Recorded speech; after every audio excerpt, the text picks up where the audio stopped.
ሰኞ ዕለት የተደረገውን የምርጫ ሁኔታ መላው ኢትዮጵያ የተከታተለው ያየው ይመስለኛል።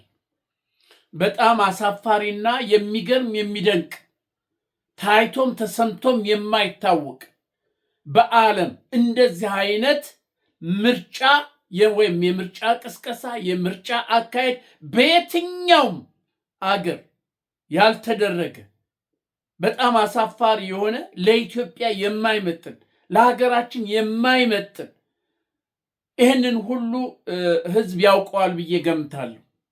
ለምሳሌ ሰዎች ተመልከቱ፣ ለምርጫው ያላቸው ጉጉት ከምርጫው ላላቸው ጉጉት የተነሳ ሬሳ አስቀምጠው ምርጫውን መርጠው ነው የቀበሩት። ልብ በሉ፣ ሬሳ ሰው ሞቶባቸው ለመቅበር ከመሄዳቸው በፊት ምርጫው ይቀድምብናል፣ ሰውየው አንዴ ሞቷል፣ ከመረጥን በኋላ እንቀብራለን ብለው ተመስገን ጥሩ የተናገረውን ሰምታችኋል አይደለ? ምን ያህል ምርጫው ጉጉት እንዳለው የምርጫው ምን ያህል አስፈላጊ እንደሆነ የኢትዮጵያ ሕዝብ ተገንዝቦ አስከሬን እንኳን አስቀምጠው ነው የመረጡት። አይገርምም እንዴ? እናንተ እስቲ ልብ በሉና አዳምጡ። እስቲዩ ምን አይነት እንደ ኢትዮጵያን ሕዝብ እንዴት አይነት አሻንጉሊት እንዳደረጉት። ራሳቸው አሻንጉሊቱ ነው አሻንጉሊት እያደረጉ ተመስገን ጥሩነህ ሲናገር እንኳን አንደበቱን እንኳን እንደው በደንብ መክፈት የማይችል ቃላትን አስተካክቶ መናገር የማይችል ሰው ምንድነው ያለው? ሰዎች ለመቅበር ሰው ሞቶባቸው ሬሳውን አስቀምጠው መተው ለምርጫው ቅድሚያ ሰጥተው መረጡ። አንድ ይሄን ያዙልኝ፣ ልብ በሉ። ሌላው ደግሞ ሙሽሮቹ ከሙሽራ ከጫጉላ ቤት ወደ ሙሽርነት እየሄዱ መተው መረጡ። አይታችኋል። ይሄን ሁሉ በቪዲዮ ቅርብ በዩቲዩብ ላይ ማለት በዩቲዩብ ላይም አለ፣ እንደገና በመንግስት ሚዲያዎች እንትን ብሎ ተለቋል። አይታችኋል። ሙሽሮቹ እስቲ በየትኛው ሀገር ነው ሰኞ ቀን ያውም ኢትዮጵያ ውስጥ ሰኞ ቀን ሙሽራ ሰርግ የሚደረገው? ሰኞ ቅዳሜ ወይ እሑድ ይደረጋል እንጂ እንዴት ሰኞ ቀን ሰርግ ተደረገ? በሰርጋቸው ሙሽሮቹ መጥተው ሰርገኛውን ትተው መጥተው ምን አደረጉ? ምርጫ አደረጉ። ለምርጫ ቅድሚያ ሰጡት። አያሳፍርም? እናንተ አያሳፍርም ወይ? እናንተ ኢትዮጵያውያኖች አያሳፍርም ወይ? ይህ ሊባኖስ ሚዲያ ነው። ሰብስክራይብ፣ ሸር፣ ላይክ አድርጉ፣ ሸር አድርጉ ፕሊዝ። ሁሉም ሰው ይስማው። በእርግጥ ታውቃላችሁ፣ ታያላችሁ፣ ግን ያልሰማ ይኖራል፣ ያላየ ይኖራል። እኔ ደግሞ በዚህ በኩል እንደዚህ ነው እልሃለሁ፣ አንተ ደግሞ ተቀብለ አረ እንደዚህ ነው ብለ ሸር አድርገው። አይከፋም እኮ አንተ፣ አይጎዳም እኮ ወሬ እኮ አይጎዳም። እንዲህ ወሬ አረ ነግሬል እንዲህ ስለ ወሬ ዓለምን እኮ እንዲህ የሚያሽከረክረው ወሬ እኮ ነው። የአሜሪካና ምንድነው የእስራኤል እና የኢራን ጦርነት ዓለምን እንዲህ የሚያሽከረክረው ለምንድን? ጦርነቱ እኮ እዛ ነው የሚካሄደው። ኢራን ውስጥ እኮ ነው ጦርነቱ፣ ግን በዓለምን አፌክት አድርጓል። ወሬ እኮ ነው ጦርነቱ። እንደዚህ ከሆነ እንዲህ ሆነ ኢኮኖሚ በቃ ያለው ሁሉ ገንዘቡ ምኑንም እህሉንም ምኑንም ሸቀጡንም ይሄ ሀብታሙም ይደብቃል። ለምን? ጦርነቱ። አረ ጦርነቱ በቃ ለዘላለም ጋዝ የለም ምናምን ይልሃል፣ ያስወራል፣ ይላል። በቃ እየወሰደ ይደብቃል። አልቆ የለም ይላል። እዛ በዘመድ በምትል በስቲ እንደው በስንት ልፈልግ ግን ይሄን ያህል ነው። እስቲ ቆይ ልደውል። የራሱን እኮ ነው ስልክ ይደውል። አንተ እንደዚህ አይነት ዕቃ አለ ስንት ነው? እንደዚህ ነው ብሏል። በቃ ሂድና አመጣልሃለሁ፣ አንተ ሄደህ ነገና ወይ ደውልልሃል ይላል። ልክ አንተ ትሄዳለህ፣ አመጥቶ ይደውልልህ መጥቷል ይላል። እዛው እኮ ነው፣ እሱ ጋር እኮ ነው ያለው እኮ። በወሬ ዓለምን አፌክት ያደርጋል። ወሬ ዓለምን እንዲያሚያንቀጠቅጠው የሚያዞረው ወሬ ነው። ስለዚህ ወሬ ብለህ አትናቅ። ለወሬ የለውም ፍሬ የሚባል አባባል የጅሎች አባባል ነው፣ የሞኞች የቂሎች አባባል ነው። ዋናው ሞተር የዓለም ሞተር አንቀሳቃሹ እምብርቱ ምንድነው? ወሬ። እነግርሃለሁ፣ ወሬ ነው። በወሬ ስንት ጦርነት በወሬ ይፈታል። ጦርነት ነግሬሃለሁ። ጦርነት የደርግ ወታደር በወሬ እንዴት እንደተፈታ ነግሬሃለሁ። እና ወሬ እንትን ነው፣ አንኳር ነው። አንተ ለሰው ልጅ ወሬ አንኳር ነው። ወሬ ሳይሰማ የሚውል የለም። ስለዚህ ከፈለግ አስተላልፍ፣ ይስማ ካልክ ለነገሩ ትሰማለህ። ዛሬ ደግሞ የሰውዬ ምን አለ ብለህ ትሰማ። ሳትወድ በግድ እንድትሰማ የሚያደርግ ነገር ነው የምነግርህ። ሳትወድ በግድ እስቲ ይህን ቀደዳውን እንስማ ትላለህ። ቀደዳ ጣቃ ቀደዳ መሰለህ እናንተ። እውነተኛ የሆነውን ታሪክ እኮ ነው የምነግርህ። ስለዚህ አስከሬኑን አስቀምጠው በቃ ለምርጫው ለብልጽግና ቅድሚያ ሰጡት። አስከሬኑ እዛው ቁጭ ብሎ እነሱ መጥተው መረጡ። ለቀስተኛው በሙሉ ሆ እያለ መጡ፣ መረጠ። አረ በቃ ሬሳቸውን እዚያ አስቀምጠው ሚስትም ሆነ ባል ሆነ ምኑ እናት አባት በቃ ዘመድ አዝማት ነጠላውን አዘቅዝቆ ምርጫችንና በልጽግናችን ስንዴያችን እያለ ሬሳ እዚያ አስቀምጦ ሬሳ ቋንጣ አድርጎ መጥቶ መረጣቸው። ይሄ እኮ ነው። ተመስገን ጥሩ ነው ያለው። ማንቸስተር ዩናይትድ አቤት አቤት አቤት አቤት አቤት አቤት! አንተ ሙሽሮቹ ደግሞ ይሄ እኮ ቅንብር ድራማው የብልጽግና ድራማ ቲያትር እንዴት ነው የተዋጣ ነበረ? ቲያትሩ ድራማው እንዴት ነበረ? በጣም ቆንጆ ድራማ ነበረ። ቲያትሩ ምናምን ግን አንዳንዴ ሳይዋጣላቸው ቀረ እንጂ ቲያትሩ በስመ አብ ብልጽግና የሰራው ድራማ ደራሲው ዳይሬክተሩ እንዴት አድርጎ ዳይሬክት እንዳደረገው አይታችኋል። በስመ አብ ቅንብሩ ምናምን እንዲህ ያለ የኢትዮጵያን ይጫወትበታል። ብልጽግና አብይ አህመድ ይጫወትበታል። ይኸው እነዚህ እኮ ናቸው። እነዚህ ኢትዮጵያን የሚያሽከረክሩ እነዚህ በአጠቃላይ እነዚህ የምታያቸው ሆዳሞች ናቸው። እኒህ ሆዳሞች ዋናዎቹ እነዚህ ይሄና ይሄ ናቸው ሁለቱ እና ሽመልስ አዳነች በቃ አራቱ ናቸው። ሶስቱ እንዲህ ኢትዮጵያን የሚያሽከረክሯት ቁማሩን በላ ነው እንደዚህ ያደረግ ነው ካባ ለብሰን እያሉ የሚያሽከረክሩ የሚጫወቱ ይሄ ሁሉ ተጋፋፊ ተመልከተው። ይሄ ሁሉ በቃ ይሄ የበላ ቢያብል ገላው ይመስክር አለ ይብቃቸው ዘውዴ። የበላ ቢያብል ገላው ይመስክር አለ። ይሄ እንደዚህ ቁጭ ብሎ የምታየው ጦጣ አይምሰል ወይ ዝንጀሮ አይምሰል ምሁር ነው አለ። የምትጫወትበት አንተ አይደለህም አለ። ይሄ ኮሸሮ እያረረበት ያለው ምሁር ነው። ለአገሩ ለዳር ድንበሩ ሲል ነው እንዲህ የሆነው እንጂ ካንተ የበለጠ ምሁር ነው። የበላ ቢያብል ገላው ይመስክራል። የምስራቅ ዕዝ ዋና አዛዥ መጥቶ 3ኛ ብርጌድ አዛዦችን ጥፍንግ አድርጎ ነው ያሰረ። ፍትህ ሲጓደል አካሄድ ሲጓደል ተው ልክ አይደለም። አዛዥ ብትሆን ምን ልክ አይደለም። 10 ናቸው። የ3ኛ ብርጌድ ፓራ ኮማንዶ አዛዦች በሙሉ ቀብሪ ዳህል ላይ ታሪክ ግባና አንብብ፣ ተከታተል። ወታደር ሲያምጽ እንደዚህ ነው። ትክክል ካልሆነ ወታደር በትእዛዝ ብቻ ነው የሚሄድ አይደለም።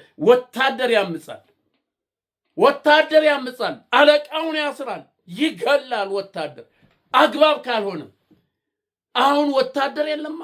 ኢትዮጵያ እኮ ወታደር ስለሌላት ነው። ወታደር እውነተኛ ወታደርማ ቢኖራት ኑሮ የእርስ በርስ ጦርነት አይደረግም ነበር። እኔ ሀገሬን ዳር ድንበሬን ልጠብቅ እንጂ ህዝቤን ልገላ አይደለም ይሄን ልብስ የለበስኩት። እውነተኛ ወታደር ቢሆን እውነተኛ ጄኔራል ኮሎኔል አለ ብለህ ብትጠይቀኝ የለም። ይሄ ሁሉ ሆዳም ነው። ተመልከት፣ ይሄ ቦርጩን ተመልከት። ሆዳም እውነተኛ የኢትዮጵያ አገልጋይ እውነተኛ የኢትዮጵያ ወታደር ቢሆን ምን ይላል? ህዝቤንማ አልገልም። ይሄን ልብስ የለበስኩት ዳር ድንበር ልጠብቅ፣ የኢትዮጵያን ዳር ድንበር ላስከብር፣ የኢትዮጵያን ህዝብ ልጠብቅ እንጂ ህዝቤን ልገል ላጠፋ አይደለም ይልሃል። የፈለገ ነገር ይሁን ይሄ በውስጥ ያለውን ሽኩቻ እዛው በፖለቲካ ጨርስ እንጂ እኔ ዳር ድንበሬን ነው እንጂ የምጠብቅ ህዝብ እጄ አልገልም። ህዝብ እጄ የህዝብ ቤት አላቃጥልም፣ ትምህርት ቤትን አላቃጥልም፣ መስጊድን አላቃጥልም፣ ቤተ ክርስቲያንን አላቃጥልም ነበር የሚል ግን አይደለማ። ይሄ የአንድ ግሩፕ የማፊያ ግሩፕ ወታደር ነው። የማፊያ ግሩፕ ማፊያ የሆነ ይሄ ሁሉ ማፊያ ነው። የማፊያ ግሩፕ ነው ይሄ ሁሉ። እውነተኛ የሆነ ምናልባት ከዚህ በቁጥር ሊገኙ ይችላል። ስለ ኢትዮጵያዊነታቸው የሚቆረቆሩ ስለ ኢትዮጵያ የሚቆረቆር ይኖራል። ውስጡን ከፋኖ ጋር የሚሰራ ይኖራል። ውስጡን ከህዋት ጋር የሚሰራ ከነዚህም ውስጥ ሊኖር ይችላል። ሁሉንም በጅምላ እንዲህ እንትን ማለት አይደለም። ስለዚህ እውነተኛ ኢትዮጵያ እውነተኛ ወታደር ካለ ይሄን ያደርጋል። ወገኔን አልመታም፣ ህዝቤን አልመታም ይላል። ቤተክርስቲያን የአምልኮ ቦታዎችን አላቃጥልም።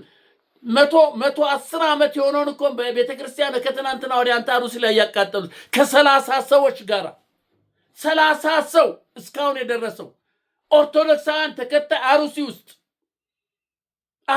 ውስጥ ይሄ አያሳዝንም? ልብህን ይሄ አያደማህም ወይ? ወገንህ አይደለም ወይ? በዘራቸው ተለይተው አሩሲ ውስጥ ይኸው ስንት ጊዜ ነው አሩሲ በየጊዜው አሩሲ ውስጥ በየጊዜው የሚገደለው የሚሞተው የኢትዮጵያ ህዝብ ስንት ምን ያህል ነው?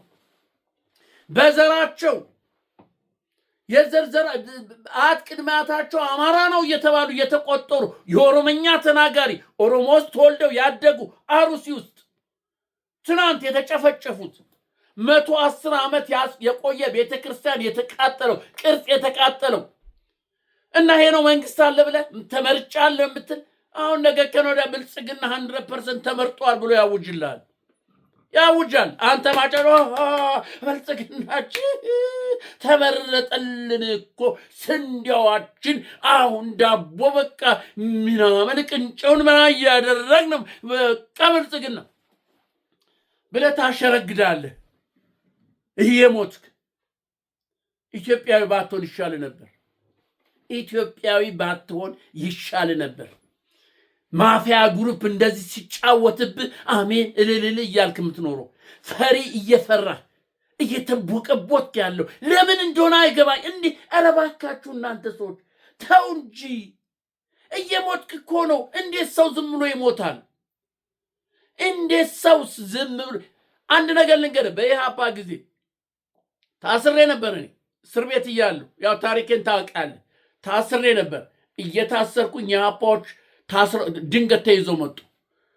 4 ናቸው 5 ዋና የኢህአፓ ቀንደኛ ስኳድ ምናምን ገዳይ ምናምን የነበሩ መሪ የነበሩ ናቸው። ድንገት ከያዙ ሳይታወቅ ግን በኪሳቸው ውስጥ ቦምብ ነበር። አሰሯቸው ለፍጥኛ ሚሊተሪ ፖሊስ እዛ ሐረር ይሄን ታሪክ የምሰማ ታውቃለህ። ሚሊተሪ ፖሊስ መሀል ላይ ይሄ እንደ ሜዳ ነገር አለ። እዛ ላይ እንዲታስረው አንደኛው ቦምቡን አወጥቶ እጁ ስለታሰረ ፊውዙ አልነቀል ብሎት ሲታገል ድንገት ፖሊሱ አየ። ከዛ ከነንትኑ ራሱን ሊያጠፋ ተመልከት፣ ራሱን ሊያጠፋ ለቆመለት ዓላማ ቆርጦ ለተነሳለት ዓላማ ራሱን ለማጥፋት ስንቱ ያባ ነው ራሱን ለማጥፋት ያጠፋው።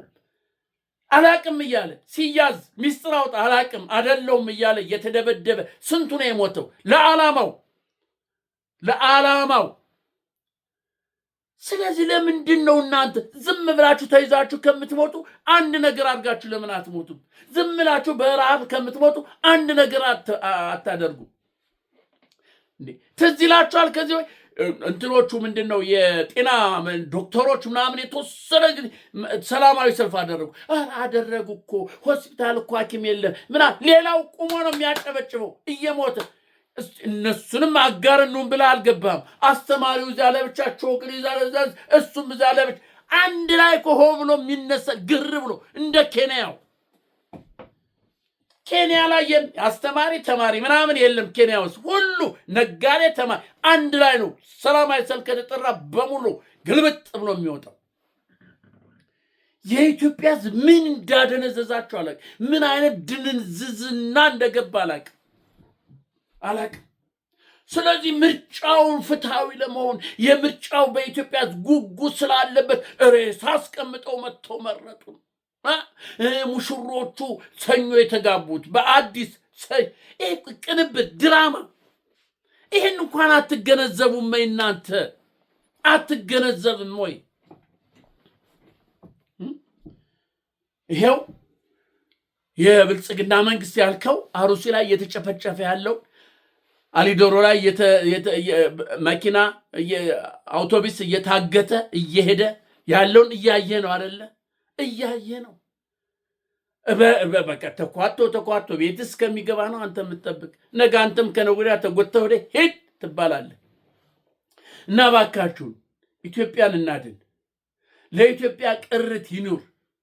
እኔ እኮ እዚህ ነው ያለሁት በነፃነት የምኖርበት ሀገር፣ የፈለኩትን ተናግሬ እንደፈለኩ ወጥቼ የምገባበት መብቴ ተከብሮ ያለበት አገር ነው ያለሁት። እምለፈለፈው ለአንተ ነው፣ ለእኔ አይምሰልህ። ለምን እትብቴ የተቀበረባት አገሬ ወገኔ ስለሚያሳዝነኝ ነው። ተው ዝም በል እያሉ ምን አገባህ እየተባልኩ የምናገረው ለአንተ ብዬ ነው፣ ለሀገሬ ለወገኔ ብዬ ነው እንጂ እኔ እኮ ምን የጎደለኝ ነገር አለ? እስቲ አስበው። እስቲ ልብ ብለህ ቁጭ ብለህ አስበው። ምን የጎደለብኝ ነገር አለ? ምንም።